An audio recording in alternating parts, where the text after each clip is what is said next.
നിയമവിദഗ്ധനായിട്ടുള്ള പ്രമുഖ അഭിഭാഷകൻ advocate K Ramkumar കൂടി നമ്മുടെ ഈ ചർച്ചയിൽ പങ്കുചേരുകയാണ്.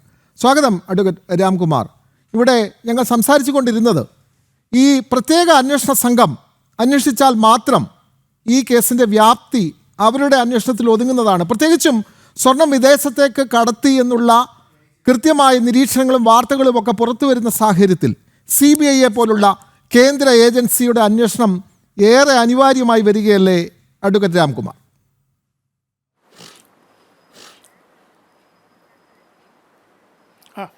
ഇന്നത്തെ സാഹചര്യത്തിൽ ഒരു CBI അന്വേഷണം അനിവാര്യമായിരിക്കുകയാണ്. കാരണം ശ്രീ രമേശ് ചെന്നിത്തലയെ പോലെ ഒരു പ്രമുഖ കോൺഗ്രസ് നേതാവ് ഒരു നിർദ്ദേശവും ചില സുപ്രധാന വിവരങ്ങളുമായി മുന്നോട്ട് വന്ന അന്വേഷണത്തിൻ്റെ അടിസ്ഥാനത്തിൽ വളരെ പ്രമുഖരായ ചില ആളുകൾ ഇതിൽ ഉൾപ്പെട്ടിട്ടുണ്ട് എന്ന വ്യക്തമായ സൂചന SITക്ക് ലഭിച്ചിട്ടുണ്ട്. ഞാൻ മനസ്സിലാക്കുന്നത് രാജ്യത്തെ ഒരു പ്രമുഖ കുടുംബത്തിലെ മരുമകൻ ഇതുമായിട്ട് ബന്ധമുണ്ട് എന്നുള്ളതിൻ്റെ സൂചനകൾ SITക്ക് ലഭിച്ചിട്ടുണ്ട്. അതിനുശേഷമാണ് SITയുടെ പ്രവർത്തനം ബഹുമാനപ്പെട്ട ഹൈക്കോടതി വരെ വിമർശിക്കുന്ന രീതിയിൽ മന്ദഗതിയിലായത്. അതെന്തുകൊണ്ടാണ്? സ്വാധീനം കൊണ്ടാണോ ഭയം കൊണ്ടാണോ എന്നുള്ളത് വ്യക്തമാക്കപ്പെടണം. എന്തായാലും ഭയമുണ്ടായാലും സ്വാധീനമുണ്ടായാലും ഈ കാര്യത്തിൽ സമഗ്രമായ ഒരു അന്വേഷണം നടത്തേണ്ടത് അനിവാര്യമാണ്. കാരണം അത്രത്തോളം ഞെട്ടിക്കുന്ന വിവരങ്ങളാണ് ഓരോ ദിവസവും ജനങ്ങളെ ഭയചകിതരാക്കുന്ന രീതിയിൽ പുറത്തു വരുന്നത്. അയ്യപ്പൻ്റെ മുതൽ കട്ട് പണക്കാരാകാൻ കാണിക്കുന്ന വ്യഗ്രത കാണുമ്പോൾ ഇത് CBI അല്ല, ഇൻ്റർപോൾ വരെ അന്വേഷിക്കേണ്ട സ്ഥിതിയിലേക്ക് എത്തിക്കൊണ്ടിരിക്കുകയാണ്. കാരണം വിദേശത്ത് വ്യാപാര ബന്ധങ്ങളുള്ള ഒരു വ്യക്തിയാണ് ഞാൻ സൂചിപ്പിച്ച മരുമകൻ. അദ്ദേഹത്തിൻ്റെ ബന്ധങ്ങൾ എവിടെയൊക്കെയാണ് അദ്ദേഹത്തിന് ഇടപാടുകളുള്ളത് എന്നുകൂടി അന്വേഷിക്കാൻ നമ്മുടെ SITക്ക് കഴിഞ്ഞെന്ന് വരില്ല.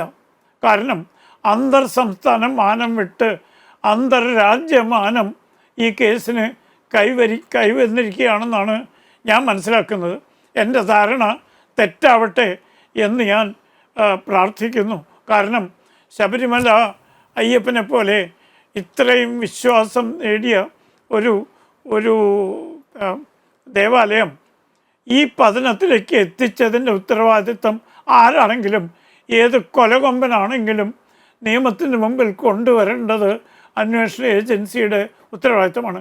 അത് SITക്ക് ഇന്നത്തെ സാഹചര്യത്തിൽ ചെയ്യാൻ പറ്റുമോ എന്നുള്ളത് വളരെ വളരെ സംശയമാണ്. ഉദാഹരണത്തിന് ഇപ്പോൾ ഡൽഹിയിൽ അന്വേഷണം അനിവാര്യമായിരിക്കുകയാണ്. കോൺഗ്രസ് നേതാക്കന്മാർ പോലും സമ്മതിക്കുന്നുണ്ട്.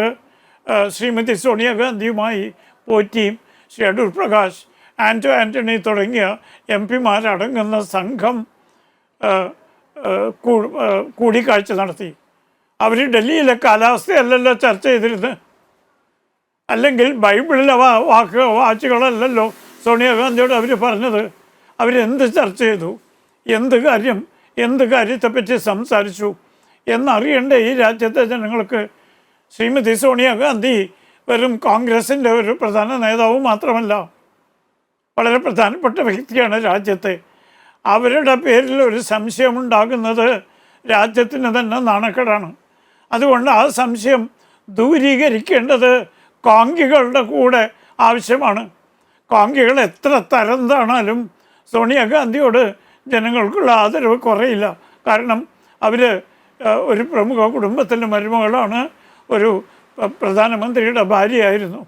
ആ ഒരു ആദരവ് ഇന്നും രാജ്യത്തെ ജനങ്ങൾക്കുണ്ട്. അവരുടെ പേരിൽ കളങ്കമുണ്ടാക്കുന്ന രീതിയിൽ ഒരു സംശയം വന്നു കഴിഞ്ഞാൽ അത് ദൂരീകരിക്കേണ്ടത് പ്രമുഖ അന്വേഷണ ഏജൻസികളുടെ ചുമതലയാണ്. SIT കേരള സംസ്ഥാന ഗവൺമെൻറ് നിയന്ത്രിക്കുന്ന SITക്ക് ഹൈക്കോടതിയുടെ നിയന്ത്രണം ഉണ്ടെങ്കിൽ പോലും അതിന് കഴിവുണ്ടോ എന്ന് വളരെ സംശയമാണ്. പ്രത്യേകിച്ചും ഞാൻ നേരത്തെ സൂചിപ്പിച്ചതുപോലെ അന്തർദേശീയ അന്തർ സംസ്ഥാന മാനങ്ങൾ ഇപ്പോൾ കേസിന് കൈവരിക്കുമെന്നാണ് വ്യക്തമായ സൂചനകളുണ്ട്. ഇത് അസുഖകരമായ വർത്തമാനമാണ്. പക്ഷേ സത്യം ഇന്നല്ലെങ്കിൽ നാളെ പുറത്തു വരും. സത്യം പലപ്പോഴും അരോചകം മാത്രമല്ല, ക്രൂരവുമാണ്. ആ ക്രൂരത സഹിച്ചേ മതിയാവും അതിൽ ബന്ധപ്പെട്ട ആൾ. കാരണം മതം മനുഷ്യനെ അയക്കുന്ന കറുപ്പാണ് എന്ന് പ്രചരിപ്പിക്കുന്ന ഒരു പാർട്ടി ഇന്ന് മതത്തിനെ മുതലെടുത്തുകൊണ്ട് കോടികൾ സമ്പാദിച്ചിരിക്കുകയാണ്.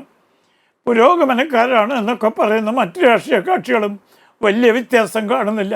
അവരും ഈ കളവ് മുതൽ പങ്കിടുന്നതിൽ പങ്കാളികൾ. അല്ലെങ്കിൽ ഇതുപോലെ വിവാദമായ ഒരു പുരുഷന് വേണ്ടി ഒരു ഒരു ഒരു കൂടിക്കാഴ്ച എങ്ങനെ സോണിയാഗാന്ധിയെ പ്രേരിപ്പിച്ചു? നിങ്ങളൊരു കാര്യം മനസ്സിലാക്കണം. സാക്ഷാൽ കെ കരുണാകരന് വിൻസെൻ്റ് ജോർജ് കൂടിക്കാഴ്ചയ്ക്ക് അനുമതി നിഷേധിച്ചതാണ് അവർ തമ്മിലുള്ള ബന്ധം വഷളാവാൻ കാരണം. അന്ന് ശ്രീമതി സോണിയാഗാന്ധിയുടെ സെക്രട്ടറി വിൻസെൻ്റ് ജോർജ് എന്ന് പറഞ്ഞ അഹങ്കാരിയായ മലയാളി പയ്യനായിരുന്നു. അദ്ദേഹം കെ കരുണാകരനെ പോലെ കോൺഗ്രസിൻ്റെ നെടുംതൂണായി 9 സീറ്റിൽ നിന്ന് ഭരണത്തിലേക്ക് ആ പാർട്ടിയെ നയിച്ച പ്രമുഖനായ നേതാവിന് മുഖം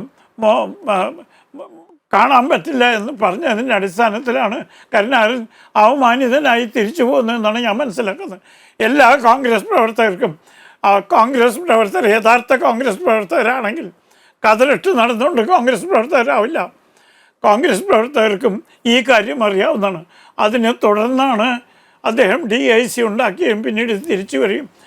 സഹിക്കാൻ വയ്യാത്ത അവമാനം ശ്രീ കെ കരുണാകരന് സോണിയാഗാന്ധിയുടെ വീട്ടിൽ ഉണ്ടായിട്ടുണ്ടെങ്കിൽ ആ വീട്ടിൽ ശബരിമല സ്വർണ്ണക്കടത്തുമായി ബന്ധപ്പെട്ട ഒരു വ്യക്തിയെയും കൊണ്ട് 2 MP-മാർ പോകുന്നത് എത്രമാത്രം ലജ്ജാവഹമാണ് എന്ന് കേരള സമൂഹം മനസ്സിലാക്കണം. കാരണം ശ്രീമതി സോണിയാഗാന്ധിയുമായി ഒരു ഇൻ്റർവ്യൂ സാധിക്കാത്ത കോൺഗ്രസ് നേതാവിന് പോലും കിട്ടാത്ത ഭാഗ്യമാണ് ഈ കേസിൽപ്പെട്ട പോറ്റിക്ക് 2 MP-മാർ സാധിപ്പിച്ചു കൊടുത്തത്. ഇത് തീർച്ചയായും അന്വേഷണ വിധമാണ്. വെറുതെ വിമർശിച്ചും കളിയാക്കിയിട്ടും പരിഹസിച്ചിട്ടും കാര്യമില്ല. ആരോപണം വരുമ്പോൾ ആൺകുട്ടികളെ പോലെ നേരിട്ട് വ്യക്തമായ മറുപടി തരണം. എന്തിനാണ് 2 തവണ വ്യത്യസ്ത ഫോട്ടോകൾ കേരളത്തിലെ ജനങ്ങളും മാധ്യമങ്ങളും വഴി കാണുന്നുണ്ട്? 2ലും 2 പ്രമുഖ MP-മാരുണ്ട്, മറ്റ് കോൺഗ്രസ് നേതാക്കന്മാരുമുണ്ട്, ചില സ്ത്രീകളുമുണ്ട്. അഡ്വക്കേറ്റ് രാംകുമാർ, രമേശ് ചെന്നിത്തല, മുൻ പ്രതിപക്ഷ നേതാവ്, കോൺഗ്രസിന്റെ പ്രമുഖനായിട്ടുള്ള രമേശ് ചെന്നിത്തല, അദ്ദേഹമാണ് പറഞ്ഞത് അന്വേഷണം കൂടുതൽ ശക്തമാക്കണം. ഈ വിഗ്രഹ കടത്തുമായിട്ട് വരെ ഇതിന് ബന്ധമുണ്ട്. 500 കോടിയോളം രൂപയുടെ ഇടപാട് ഇതിൽ നടന്നിട്ടുണ്ട് എന്ന് രമേശ് ചെന്നിത്തല പറഞ്ഞത് ഇത്തരം കാര്യങ്ങൾ കൂടി കണക്കിലെടുത്താകുമോ? രാംകുമാർ കേൾക്കാമെങ്കിൽ.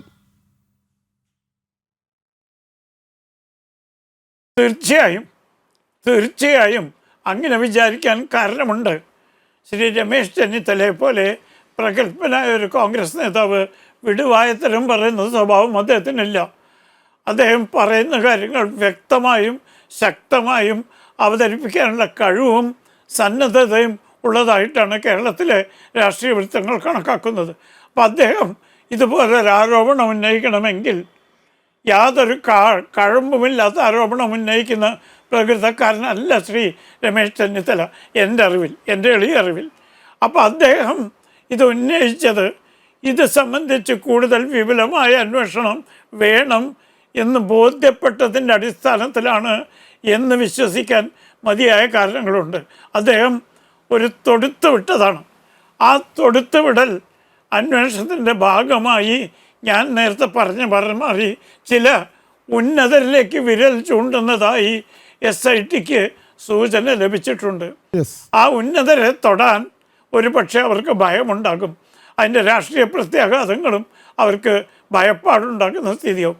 അതുകൊണ്ടാണ് ഞാൻ പറഞ്ഞത്, ഇനി ഒട്ടും വൈകാതെ SITയുടെ അന്വേഷണം പോരാ. SIT മാത്രം അന്വേഷിച്ചാൽ അന്തർദേശീയ ബന്ധങ്ങളും മറ്റ് വിദേശ രാജ്യങ്ങളിലെ ഇടപാടുകളും കണ്ടുപിടിക്കാൻ പ്രയാസമാണ്. തീർച്ചയായും CBI രംഗപ്രവേശം ചെയ്യേണ്ട സമയം സംജാതമായിരിക്കുന്നു. ഇത് കേസിൻ്റെ തെളിവുകൾ വ്യക്തമായി കിട്ടുന്നതിന് മാത്രമല്ല, നമ്മുടെ രാഷ്ട്രീയ പ്രവർത്തകരുടെയും നേതാക്കന്മാരുടെയും സൽപ്പേര് കളങ്കം വരുന്നതിന് ഇപ്പോൾ തടയിടാൻ പോലും ഒരു CBI അന്വേഷണം അത്യാവശ്യമാണ്. ഇപ്പോൾ ബ്രിട്ടാസിനെ പറ്റി അടൂർ പ്രകാശ് പറയണു, ബ്രിട്ടാസ് അടൂർ പ്രകാശിനെ പറ്റി പറയണു. ജനങ്ങളെ ഏത് വിശ്വസിക്കണം? അപ്പം ആ നിലയ്ക്ക് ഇത്തരം ദുരാരോപണങ്ങൾ ഒഴിവാക്കാൻ കൂടി ആധികാരികമായൊരു അന്വേഷണം ഒരു ഉന്നത ഏജൻസി, CBI പോലുള്ളൊരു ഉന്നത ഏജൻസി നടത്തണം എന്നുള്ള സ്ഥിതിവിശേഷം ഇപ്പം സംജാതമായിരിക്കുന്നു. ഇത് മനസ്സിൽ കണ്ടുകൊണ്ടായിരിക്കാം ശ്രീ രമേശ് ചെന്നിത്തല തൻ്റെ ആവശ്യം ഉന്നയിച്ചത്. അദ്ദേഹം ഉത്തരവാദിത്വ ബോധത്തോടുകൂടി മൊഴി കൊടുക്കുകയും ചെയ്തു.